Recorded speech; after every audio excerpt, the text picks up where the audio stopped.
Saturday Social is powered by FIFA 22 with PlayStation. For those of you that don't know, not that you wouldn't know, but of course Ole Gunnar Solksjaer is no longer at the helm at Manchester United following that 4-1 defeat at Watford. Now, he gave, rather unusually this, wasn't it, an exit interview. So after he got sacked, he gave an interview. Here's a little snippet of that feature that he did for Man United. It's not for everyone, and I've had the opportunity, and I'm so honoured and privileged to have been trusted to take the club forward, and I really hope that I leave it in a better state than when I came. Wanted us to take the next step to challenge for the league, to win trophies, but unfortunately I couldn't get the results that we needed, and it's time for me to step aside. I love Michael to bits.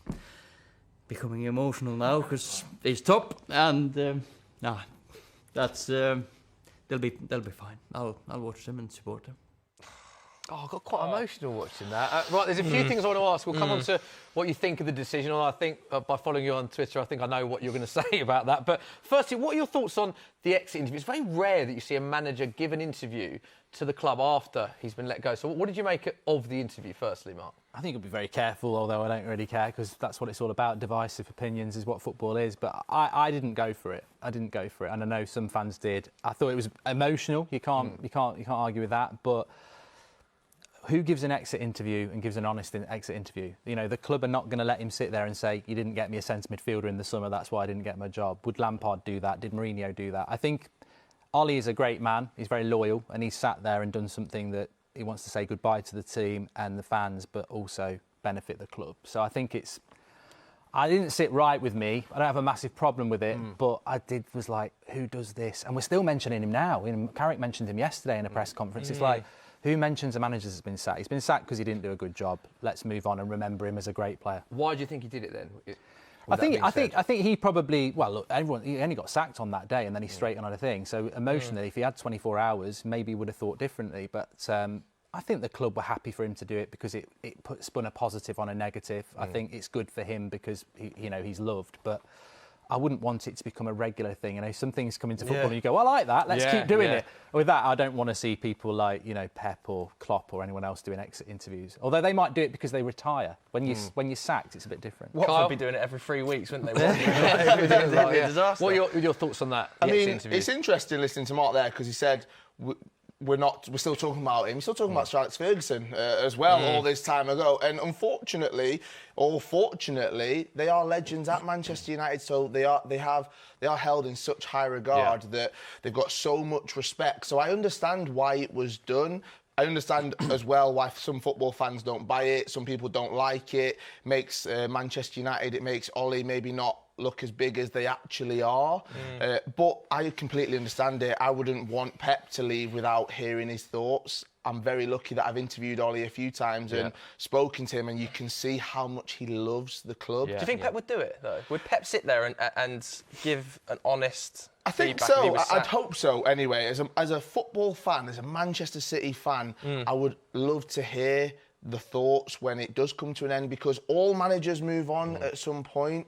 So I think that I would love to hear the thoughts and his thoughts to the club and actually wishing us well. And that is what Ole's doing. And at some point, he will come back to Manchester United. He says it in the interview, whether that's as a fan, whether that's as a manager of another club, he will come back to Old Trafford. And I think that he's hoping he'll be welcomed back. And I think this does help him. It shows how much he cares and how sad I think he is that it didn't go right. Yeah, and Mark, got to get your thoughts on the actual decision, because you were very passionate and vocal prior to Ole being relieved of his duties. So when that announcement was made, what was your initial reaction? I wouldn't say happy because, as Kyle says, Solskjaer is a nice guy. I've never personally met him, but everyone says that and it comes across. So it's never nice, but 100% the right decision. Not good enough for the job. Some embarrassing results. The style of football, appalling. And he's been sacked because he's not good enough. And I just want us to move on from that. I don't want us to remember it as being a positive time under Solskjaer. I think it was a happy smile on the face, get the club back on a level footing. But it wasn't, he got sacked. And he got sacked for the right reason. But there's still a lot there that I think was part of why he was sacked. Like, the current caretaker coach in Carrick and, you know, there's still a lot of change to be done at United. So it's one little step forward. It's not all on Ole. I think that's unfair to say. It's all on him. Yeah, I mean, you've teed us up lovely there for the tier list. Yeah, absolutely. It feels like you knew what was coming there. For the tier list there, Mark. Because obviously we've got the Saturday Social whiteboard there it is. in front of us. We've got Mark's face, we've got Carl's face. Both looking very good, aren't they? Yeah, 1 to 4. We've got a couple of tier lists we're going to fire your way. The first of which we're going to be looking at who is most at fault at Manchester United. Now, you've got 4 names in front of you, or 4 possible ones anyway. The players, the Glazers, the management, or Ed Woodward. Now, I want you to put them on the board in order of most to blame to least to blame. 1, obviously, the most, 4 being the least. Stick them up there, lads, in the order that you think. Kyle's thinking about this a lot, isn't he? Look. Kyle's thinking about it. It's not the easiest. So we've both gone for the Glazers first. Woodward coming in at 2 for Mark. The players at... Ollie. I thought the players were going to be in at 3. Do you know the management. So it's management, isn't it? Yeah. It's the exact same. Oh. Yeah. It's So we've the gone for exact both same. mirrored tier lists. So we're chatting reverse order. Yeah, let's start in reverse order then, Mark. Let's start with the players. You've put them the lowest. Why have you put the players the lowest? I think it's quite rare to do it. I do think it's quite rare to put the players there. And under previous Man United managers, I would have put the players higher. But it was so clear at Manchester United that the coaching was bad. I would give every player, even some I think are not good enough, a clean slate under the new manager, because I think the coaching and development has been so poor that, you know, players have to take some responsibility. But out of those 4, I'd put the players bottom. Yeah, because some of the players this season have been struggling, haven't they? We saw a brilliant Luke Shaw last season. Whether he's come back differently after the Euros, a little bit tired, we're not too sure. But he struggled a little bit, and him and Maguire haven't quite worked. So there are some problems with that player group, aren't there? Yeah, I think you could say Euro fatigue, but ultimately you've got to have standards as a footballer, and I think you're right. I think there are some players that are going to have a very interesting next few weeks under a new manager who's going to be very different to what they're used to. But I think players will get judged over the next few weeks. I'm not giving them a free pass. I just think they're on hold. I kind of agree with you. Carl, you've gone players 4 as well. Bear in mind some of the performances, losing 4-1 away to Watford, and you heard the likes of Jamie Carragher very vocal on the players as well as, you know, everything else. I mean, should there be some responsibility taken for the players given the amount of talent that there is there, or do you see the problems being elsewhere? 100%. I mean, Bruno Fernandes, we saw him at the end of that game last week. He was pointing to all of the players and not to Ole, saying it's on us as well. I actually think that these two could be side by side. You could put part of the blame on both of them. I agree that, yes, the coaching might not have been the best, but ultimately they're the ones on the pitch. They're the ones that should be trying to get the results. And at times, we've seen them get the results. Last season, if you look at that and compare the two, they finished second. Who would you say? You'd say the players were great. You'd say Bruno Fernandes, Harry Maguire, these were great players. And Ole Gunnar Solskjaer, he was also amazing. But this season, again, we're seeing the same issues. And for me, the whole list, it reflects the hierarchy at Manchester United. And I think that it does start there because...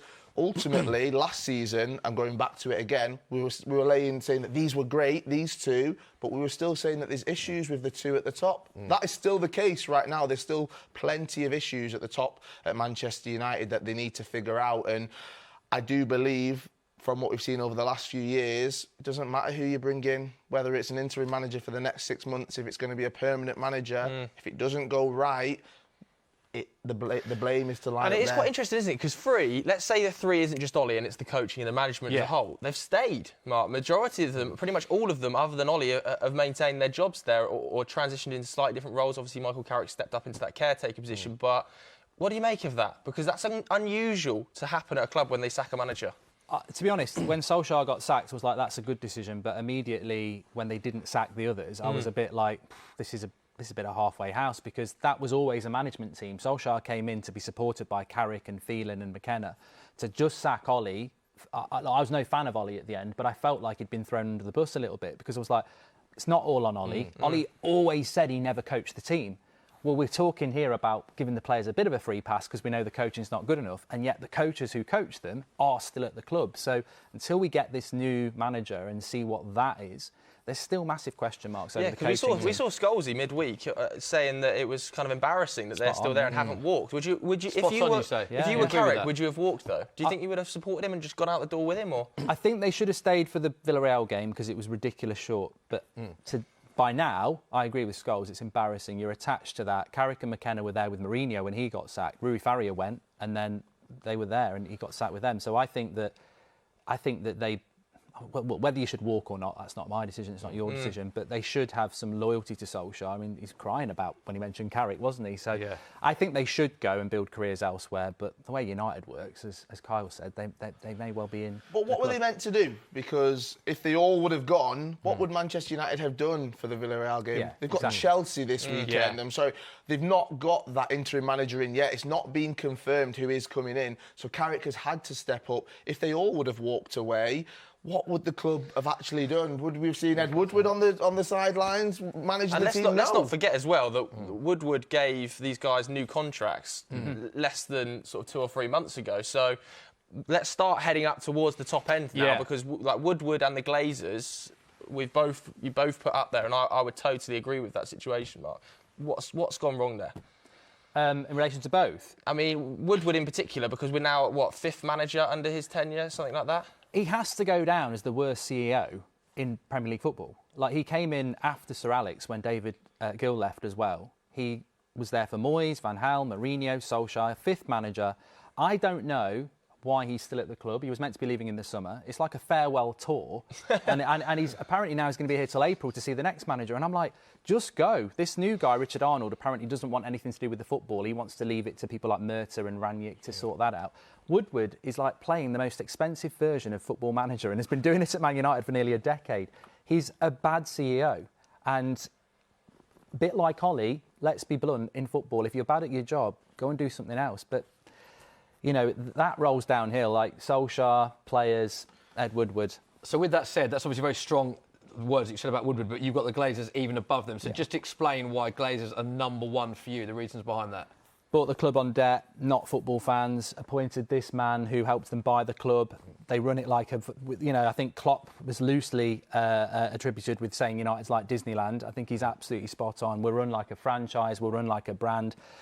Manchester United fans get very passionate when we don't buy a player or we're not doing good results and they want to protest. Why don't they want to protest this morning? Because Ranić's coming in and we're feeling good. They should be protesting or whatever they want to do every single day about that, because those are not good owners for Manchester United, and that's what frustrates a lot of United And Carl, fans. you agree because you've gone number one Glazers as well, so just your opinion. From a neutral as well, because obviously you're a City fan. You've seen over the years that Manchester United fans, they're not happy with the ownership, they're not happy with the people that are at the top, and I completely understand why. So I think that's filtered through for so many years. However, I will say recently, all the things that Manchester United fans have been asking for, more communication, they look like they will be giving open up communication to the fans a little bit more. And I think that ultimately they are number one to blame for how long they've been there and how it hasn't changed. And ultimately the decisions that have been made post Sir Alex Ferguson for Manchester United. But if you look at it from a different point of view as well, though, Manchester United are a business, they are a brand, they are one of the biggest football clubs in the world. Why is that? Well, because maybe some of the business decisions that are being made by these two here as well. So I can see why, and I obviously have put it as number one, that reason why I think that Manchester United, who is to blame, but Manchester United, I don't think, would still be Manchester United without having owners. It's almost like they're their own biggest enemies. If they didn't have these owners, I don't think it would be Manchester United. We're a huge club pre the Glazers. Let's not forget what United were winning pre the Glazers. But what have you won in the last 10 years? Not very much, and you're still a huge club. But they've taken like $2 billion out of the club in debt and everything like that. But they own it. So, and that's the hard thing. This is where we get into talks of they own the club. Ultimately, they can do that because they are the owners. And I understand why Manchester United fans or football fans don't like that. I don't like it. I do understand that. But they do own the club, and that's the payoff that sometimes you have to give at times. Yeah, it's an interesting one, isn't it? But we've got to move on because there's a second tier list. Let's move on to some more positive news. We've got the moaning out of the way. Mark's smiling for a reason, isn't it? Because we have seen this week pretty much confirmation, we would say at this stage, that Ralf Rangnick is going to be coming in as the interim manager, isn't he? Sky Sports News were able to confirm that they have agreed a deal with Lokomotiv Moscow for this one. So what we'll do is we'll will get you guys to put up 4 names on the board as to who can turn it around for Manchester United. Now, we've got Ralf Rangnick in there. We've also got the permanent names that have been linked. You know, Brendan Rodgers, Erik ten Hag and Mauricio Pochettino. Ooh. So I'm hoping we'll have some slight disagreements here, and it looks like we are going to have some.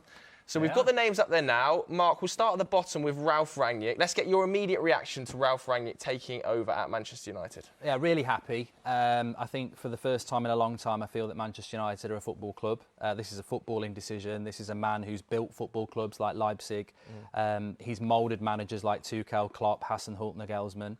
He is the professor of the, you know, whatever they call it, the Gegen. He likes pressing, attractive football. Pressing. And that is what United want. We want to play attractive football, and I think the last few managers haven't done that. I think he's an architect. I think the club he's going to move into the area where Darren Fletcher and Murta as director of footballers are, and he's going to be massively influential in the relation to the next manager, the restructuring of the club, playing staff, and the way the football side works. So it might not work, there's no guarantees, but in principle, I'm very happy. The one thing that you see with Ralf Rangnick is very highly respected, particularly amongst a lot of German coaches. I was listening to Jurgen Klopp said in his press conference yesterday, unfortunately, a good coach is coming to England, and said it is not good news for other teams. I also spoke to Thomas Tuchel yesterday, and he gave us a little insight into Ralf Rangnick as well. Have a listen to this. And of course, one German manager, Ralf Rangnick, at the time of recording, we believe he's going to be the man that's coming in at Old Trafford. I read that he was quite influential for your coaching career. Talk to us a bit about how influential he was for you starting out as a coach. Yeah, first of all, he was my coach as a player, and he guided us. He opened some really eyes for us, because we believed at that time in Germany that defenders run behind the strikers, no matter where they go. They go to the toilet, you follow. Classic wherever sentence, they go. Classic sentence at this time in German football. So he showed us it's not necessary. We can defend in a zone. We can defend in a back four. So everything was brand new from that moment. From that moment, it changed how I watched football games on television. And he was very, very demanding and he made us overperform as a team. And this had a huge influence to all of us as players, but to me also. Yeah, strong praise from Tuchel there. And of course, that's part of our fan Q&A feature. We'll bring you on next Saturday Social, next week's show. Carl, you've got Ralf Rangnick as number 1. So just explain, he's the man for Man United for you. Well, in the short to medium term future, I think he is so important. As Mark said there, it's such a sensible appointment that's going to happen for the next 6 or 7 months, and one that Manchester United fans are definitely on board with. But that consultancy role for the next 2 years as well, that is what I think is even more important, because if he does transition into that role, Manchester United are thinking about the future. They're thinking about not just stuff on the pitch, but also stuff off the pitch as well.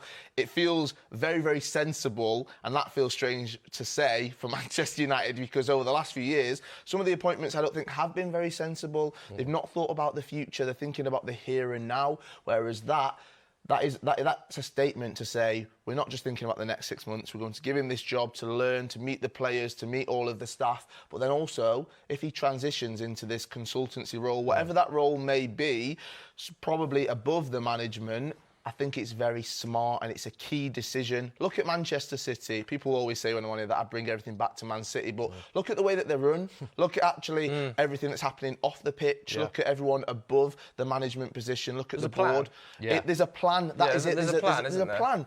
This feels like there's a plan for Manchester United, not just in the next 6 months, but for the next 2 years minimum. All right, Mark, you've obviously got Poch at the top of your list. We're running a bit short of time, so if you've got Poch, Ten Hag, Rodgers, just explain why you've gone that order for the permanent position, presumably, next summer, right? Yeah, so this is short term to take over the structure of the club, so he'd still be there. Poch for me is number 1 because I think the principles between Ten Hag and Poch are quite similar. They're not a similar style, but they both play high-pressing football.